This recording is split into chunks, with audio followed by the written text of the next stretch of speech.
कीता बसाओ एको कवाओ तिसते होए लख दरियाओ। इत्थे लख दे अर्थ भी यही ने जो लखे नहीं जा सकते, जिन्हां दी गिणती नहीं हो सकती। संख एक हिंदसा है, असंख जिहदी संख्या नहीं हो सकती, गिणती नहीं हो सकती। 100 अरबां दा एक संख, असंख असंख जब असंख भाव। महाराज कहते संख्या नहीं, गिणती नहीं, गिणती तो परे दी गल है। अनंत सूरज प्रगट हो गए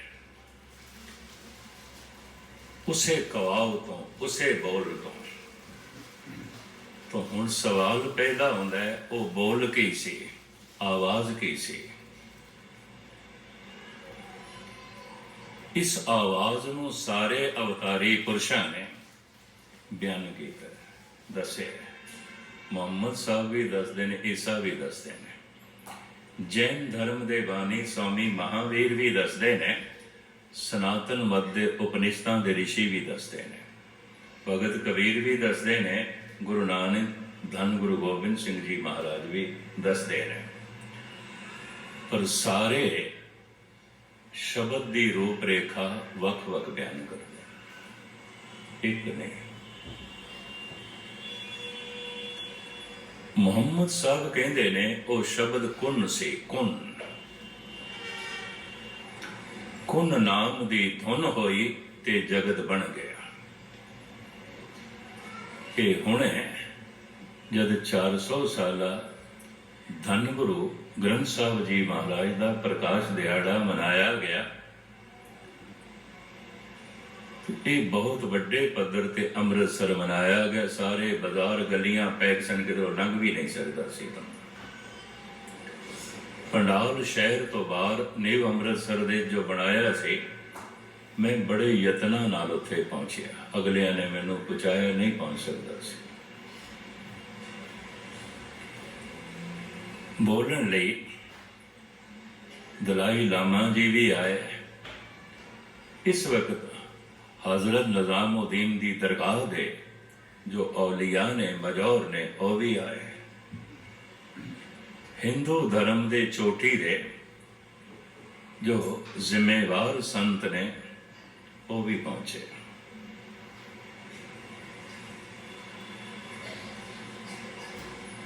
हजरत निजामुद्दीन दी दरगाह दे मजौर गालबन मेरे तो पहले उन्होंने 15 मिनट सन, 10-10 15-15 मिनट का समा सी। बहुत सारे वक्ते आए हुए,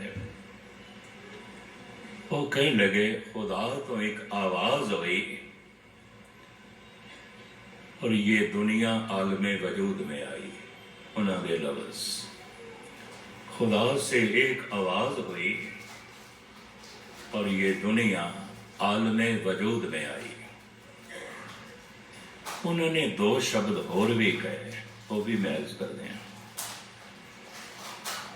उर्दू में जो कुछ उन्होंने कहा, जब ये सारी दुनिया अक्लमंद होगी, अभी नहीं है, जब ये सारी दुनिया अक्लमंद होगी, उस वक्त धार्मिक रहबर केवल एक ही होगा और उसका नाम होगा धन गुरु ग्रंथ साहब। ये उन्होंने लफ्ज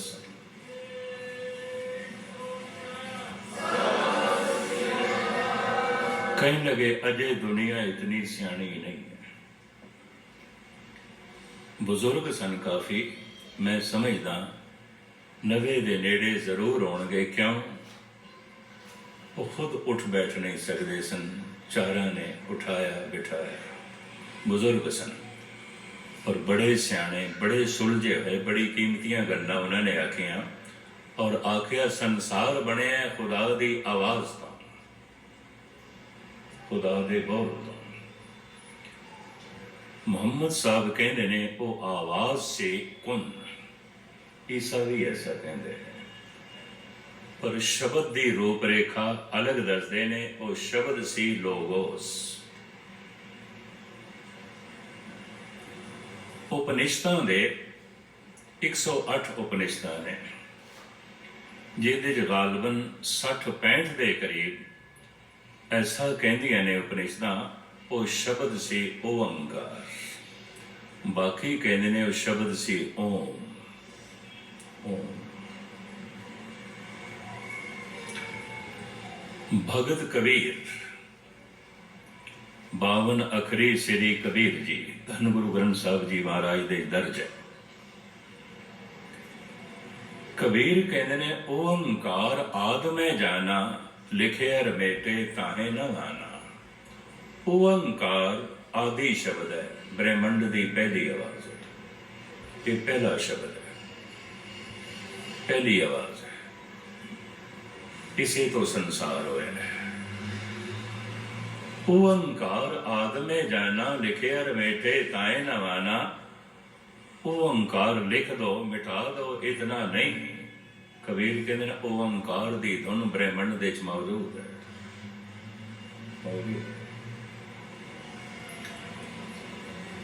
ਹੁਣ ਧੰਨ ਗੁਰੂ ਗੋਬਿੰਦ ਸਿੰਘ ਜੀ ਮਹਾਰਾਜ ਦੇ ਬੋਲ ਲਈਏ। ਉਹ ਸ਼ਬਦ ਕੀ ਸੀ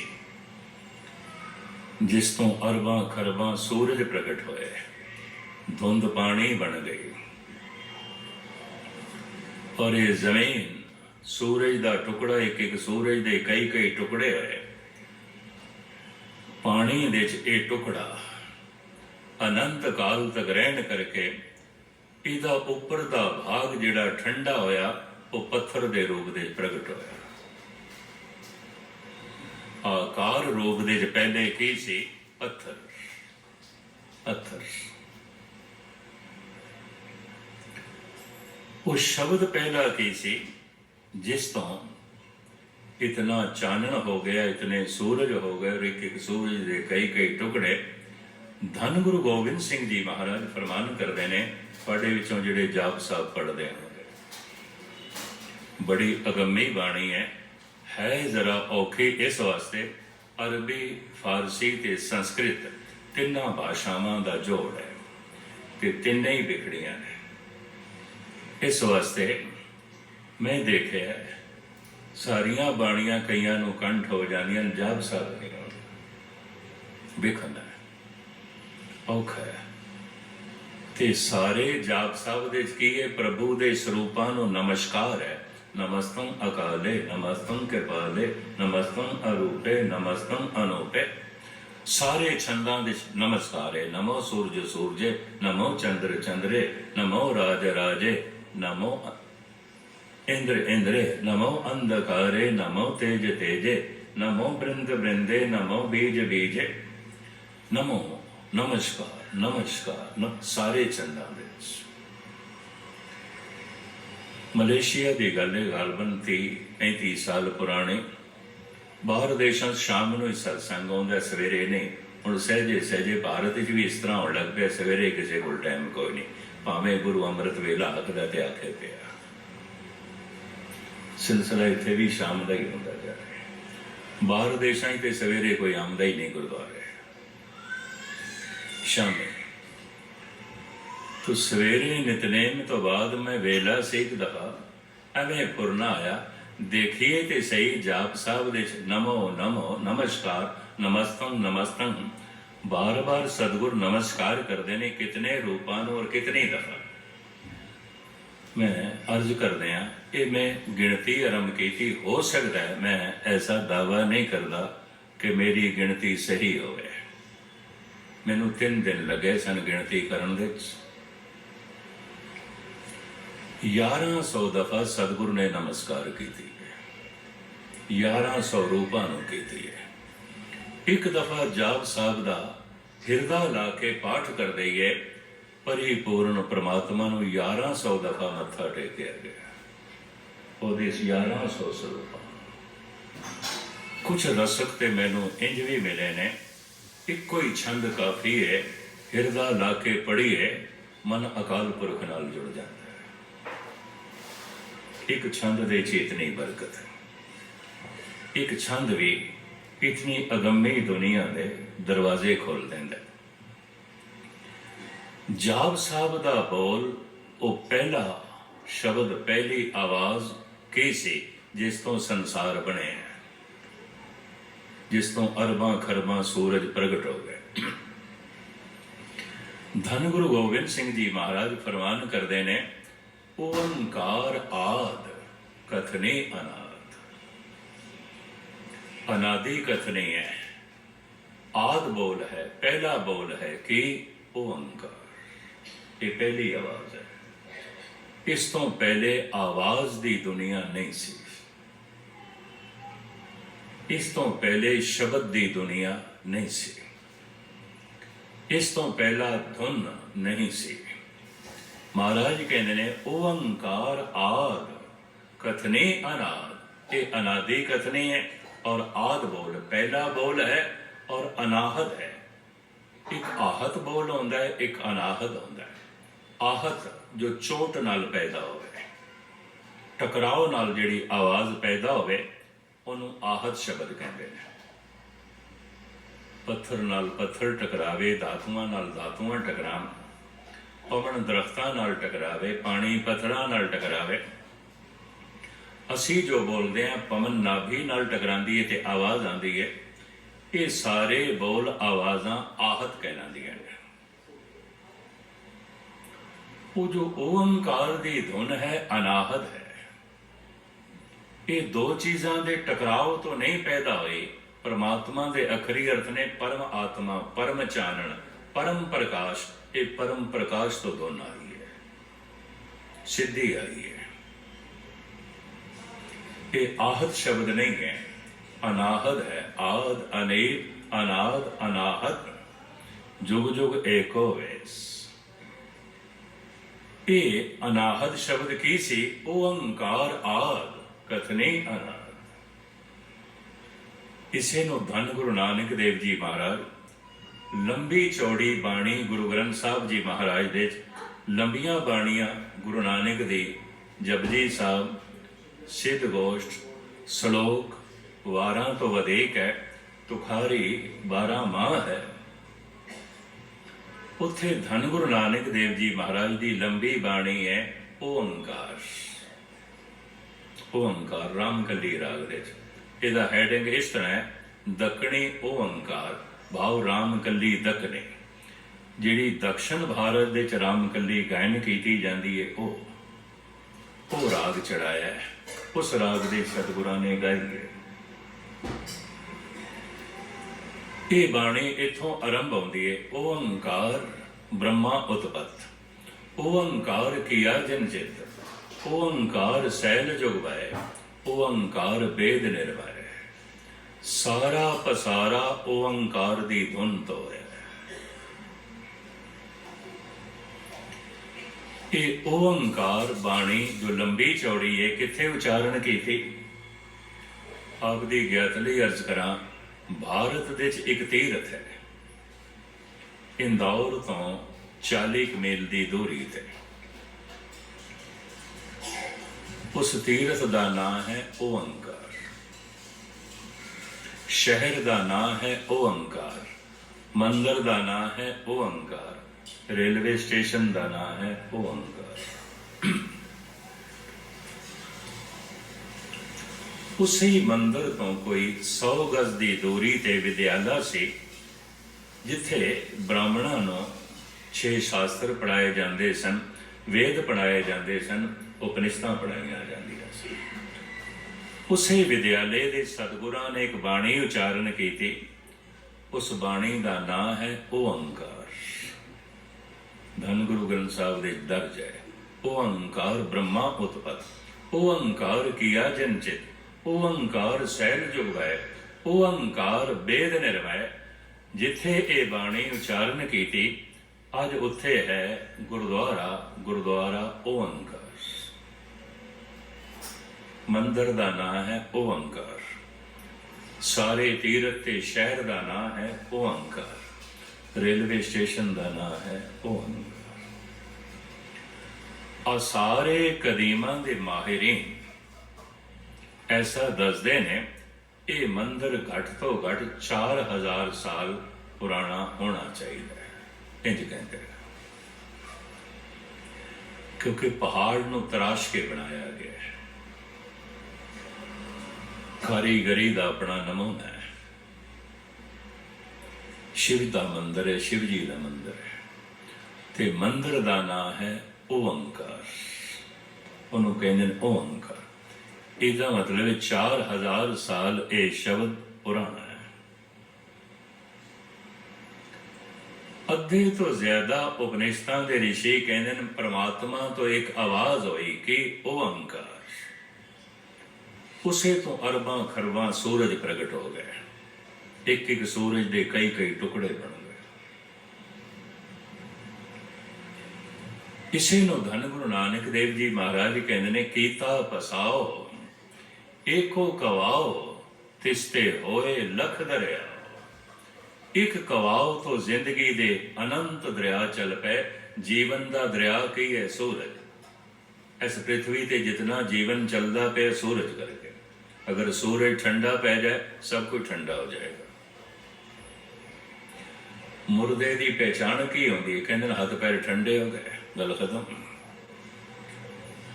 सूरज ठंडा हो गया तो सब कुछ ठंडा हो जाएगा। जीवन चल रहा है सूरज करके। सूरज एको रुत अनेक नानक करते के कहते वेश।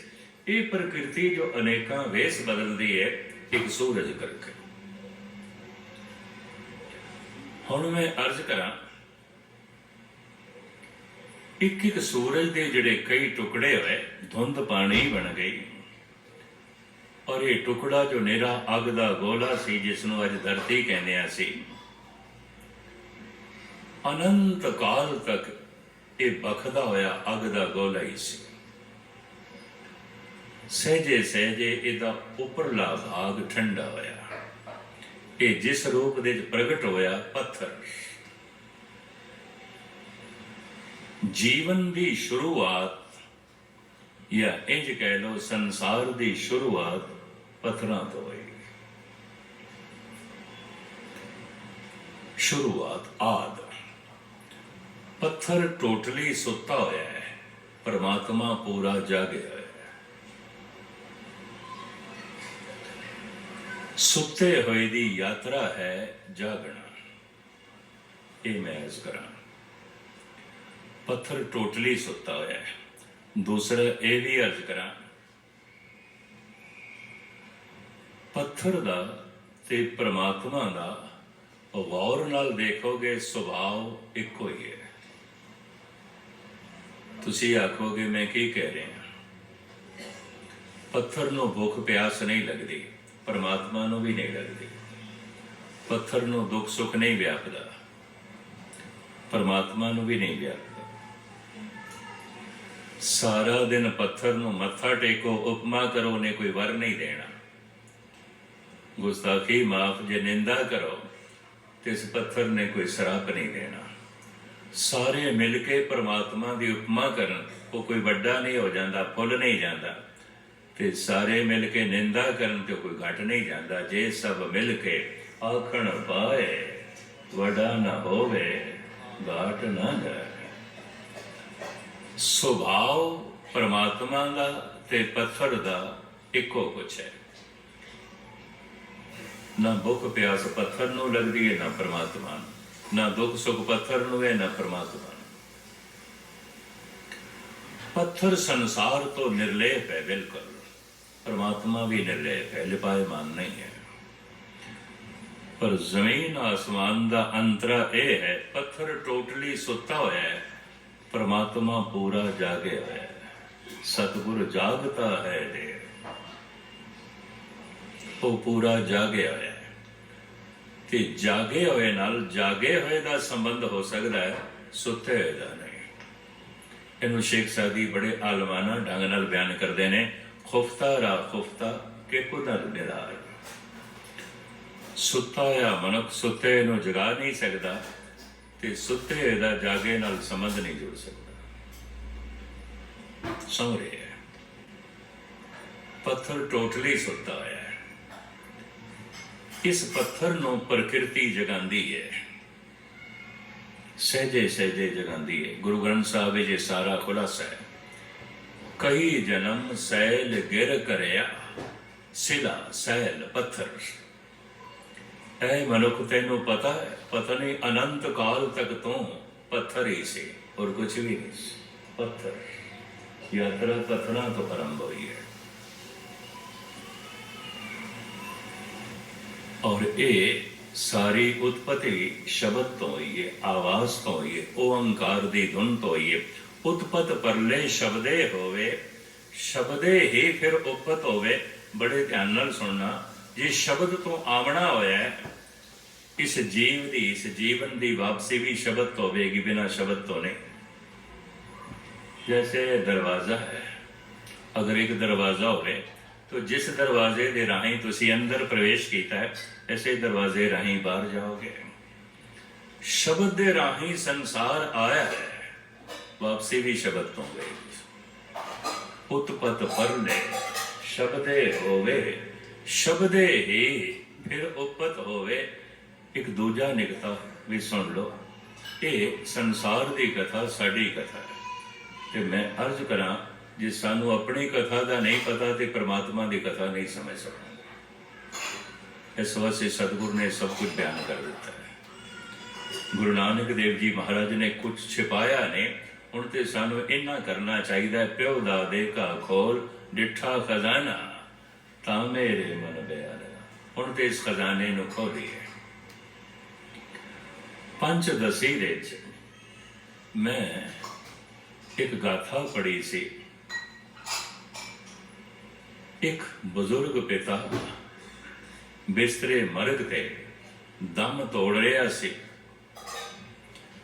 अपने बच्चों नूं उसने एक संदूक दिता, बक्सा दिता लोहे का, और उन्होंने 3 ताले लगे, चाबियां भी दित्तियां ते आख्या, मेरे बच्चों इनू संभाल के रखना, मेरे जीवन भर की मेहनत है, मेरे जीवन भर की तपस्या है, मेरे जीवन भर का खून पसीना है, इनू संभाल के रखना। बच्चिया ने सुन लिया, पिता इंज कहता है, और पिता की ये दी हुई कीमती निशानी है। बच्चिया ने की किया, उस बक्से नूं तक्ष पोछते रखे, बड़े सोहने सोहने रुमाले उपर पाए। रोज सवेरे शाम वो धूप दीप भी करते हैं, रोज मत्था भी टेकते हैं, प्यो का रूप जान के। पिता की देन है। समय की गर्दिश, वक्त की गर्दिश, मुफलिस हो गए, गरीब हो गए, व्यापार विच ऐसे घाटे पै गए, कोल कुछ भी ना रहे। हालात ऐसे आ गए, 2 वक्त की रोटी चलानी भी औखी हो गई। अज एक संत आया, उन्हें द्वार ते दस्तक दिते। इन्हां 2 बच्चियां ने दरवाजा खोलिया है। फकीर ने अपना खप्पर अगे किया। वो दोवें कह लगे, संत जी अज तो साडे पेट का खप्पर ही खाली है, थोड़े खप्पर दे की पाई है, थानू की गई है। फकीर कह लगा, मैं इस खप्पर दे कोई थानू देन वास्ते आया। दोवें कह लगे, संत जी थोड़े खप्पर दे कोई दिखाई तो देंदा नहीं, की है? संदेशा है, संदेशा देना आया। कि थोड़े पिता ने थानू एक बहुत बड़ा बक्सा दिता सी। हाँ दिता है, असी सजा के रखे है, असी सवेरे शाम मत्था टेकते हैं, धूप दीप करते हैं, पिता की निशानी है। कदी खोलिया उसने? कहने लगे, खोलिया तो नहीं, बस मैं थानू यही संदेशा देन आया, अज खोल के देख लेना। चाबियां कोल सन, खोलिया, सारा बक्सा सोने दियां मोहरां नाल भरिया होया। इतना धन होंदे होया, मुफलसी दे दिन, गरीबी दे दिन, इन्ना धन होंदे होया। इकबाल इसनों इंज बयान करते हैं, खजाना हूँ छुपाया मुझको ਮੁਸ਼ਤੇ ਖਾਕ ਸਹਿਰਾ ਨੇ